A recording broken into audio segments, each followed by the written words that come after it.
இனிய தமிழ் அமுது நேயர்களே, நேற்றைய தினம் சக்தி பீடங்கள் 51 என்ற தலைப்பில் நேற்று அதன் விவரங்களை பார்த்தோம். இன்றைக்கு அதிலே முதலாவதாக இருக்கக்கூடிய சக்தி பீடம் காஞ்சி காமாட்சி. காஞ்சியில் அன்னையின் எலும்புகள் விழுந்ததாக கூறப்படுகிறது. காமாட்சி என்ற திருப்பெயரில் இங்கே ஆதிசக்தி அருள் புரிந்து கொண்டிருக்கிறார். காமாட்சி என்ற சொல் கா என்ற சரஸ்வதியும் மா என்பது இலக்கியமையும் குறிக்கின்றது. அட்சி என்பது கண்ணாக உடையவள் என்பதனை குறிப்பிடுகிறது. கலைமகளையும் திருமகளையும் தன் கண்களாக கொண்டிருப்பவள் அன்னை காமாட்சி என்பதன் மூலம் அறிந்து கொள்கிறோம். தன்னை நாடி வரும் பக்தர்கள் கல்வியும் செல்வத்தினையும் ஒருங்கே தருப்பவளே அன்னை காமாட்சியாகும். காமாட்சி என்பது காமர் பிளஸ் ஆட்சி என பிரிந்து காமம் என்றால் விருப்பம். அடியவர்கள் விரும்புகின்ற வரத்தை எல்லாம் அருள் மழையாக பொழியக்கூடியவள் என்ற பொருளிலே அமைந்துள்ளது.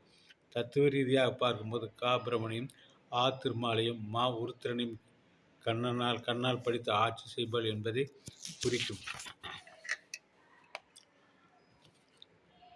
காஞ்சி காமகோடத்திற்கு சென்றால் அன்னையின் சூழ்ச்சி வடிவமான அஞ்சன காமாட்சியின் வடிவம் நம்முடைய எல்லா குறைகளும் நீக்குவதற்கு அன்னை எடுத்துக்கொண்ட வடிவம் என்றே சொல்ல வேண்டும். அடுத்து அன்னையின் காரண வடிவமான ஸ்ரீ சக்கரம் காமகோடி பீடம் என்று அழைக்கப்படுகிறது.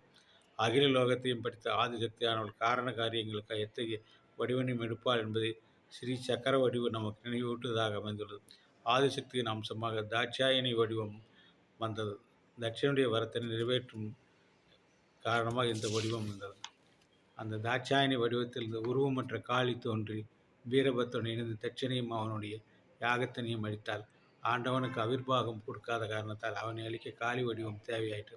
அடுத்த அன்னையின் சிவந்த அங்கங்கள் 51 துண்டுகளாக சிதறி சக்தி பீடங்களாக வடிவு கொண்டு பல்வேறு பெயர்கள் தாங்கிய ஆலயங்களாக இன்றைய காலகட்டத்தில் காட்சி அளித்து கொண்டு உலகத்து உயிர்களான அனைத்தையும் அரவணைத்து காக்கும் காரணமாக அன்னை பல்வேறு பெயர்கள் இங்கே ஆலயங்களில் அருளாட்சி செய்து வருகிறார். இந்த ஆலயங்களில் ஒன்றான காஞ்சி காமாட்சி அம்மன் திருக்கோயில் சக்கர பீடமாக தோன்றி கருண மழையை பொழிந்த வண்ணம் உள்ளது. அன்னையின் எலும்புகள் இந்த காஞ்சியிலே விழுந்தாக கூறப்படுகிறது. அன்னையின் உடற்கூற்று விழுந்த காரணத்தை இந்த காஞ்சியிலே திருக்கோயில் நிறைந்த தலமாக இருப்பது என்று நாம் கண்கூடாக பார்த்து வருகிறோம். அது மட்டும் மற்றொரு சிறப்பனையும் நாம் நினைவு கூற வேண்டும். பல்வேறு குழப்பங்களிலும் அறியாமையிலும் மூழ்கி இருந்த உயிர்களை தெளிவுபடுத்துவதற்காக பரமேஸ்வரனை ஆதிசங்கராக வடிவு தாங்கி இந்த பூமியிலே அவதரித்தார். தன்னுடைய ஆன்மீகம் சம்பந்தப்பட்ட அனைத்து கடமைகளையும் முடிந்த பின்னர் அவர் இந்த காஞ்சி தலத்திற்கு வந்து அன்னை காமாட்சியின் திருப்படிகளை இரண்டர கலந்து மறைந்தது மெய்சிலிருக்கும் வரலாறு ஆகும்.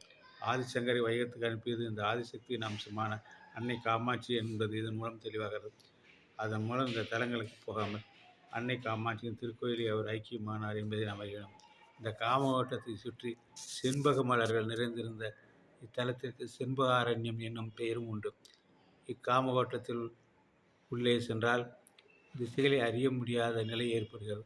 திசை மயக்கம் உள்ள திருக்கோயிலாக இது விளங்கும் காரணத்தால் சேக்கிலா திசை மயக்கம் ஒன்று என்றும் உள்ளது அகுது இன்றும் உள்ளது என்று கூறுகிறார். மகிடாசிரமத்தின் உற்சவ காமாட்சியான பங்காரு காமாட்சி ஆகியோரும் இத்திருக்கோயிலை காட்சி தருகிறார்கள். இந்த காமகோட்டத்தில் வெளி வாயிலுக்கு எதிரில் ஞான கூபம் என்னும் கிணறு சிறப்புமிக்கதாக உள்ளது.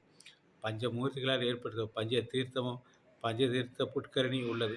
இது உலகாணி தீர்த்தம் என்று கூறப்படுகிறது. இக்காமகோட்டத்தில் அன்னை காமாட்சிக்கு நடுவரும் பாசிபாத பிரபோசம் மிகவும் சிறப்பு வாய்ந்ததாகும். இவ்விழாவிற்கு இறுதி நாள் உதயம் விஸ்வரூப சேவை மிகவும் முக்கியம் வாய்ந்ததாகும். சக்தி பீடங்களில் முதன்மையான ஸ்தானத்தை வைக்கும் ஸ்ரீ காமாட்சி அன்னையை கல்வியும் செல்வத்தின் இரு கண்களாக கொண்டு கருணையை வாரி வாரி வழங்கி வாரி இருக்கிறார். அவள் மலரடி போற்றி வளமான வாழ்வினை பெறுவோமாக. அடுத்து மதுரை மீனாட்சி நாளை பார்ப்போம். நன்றி, வணக்கம்.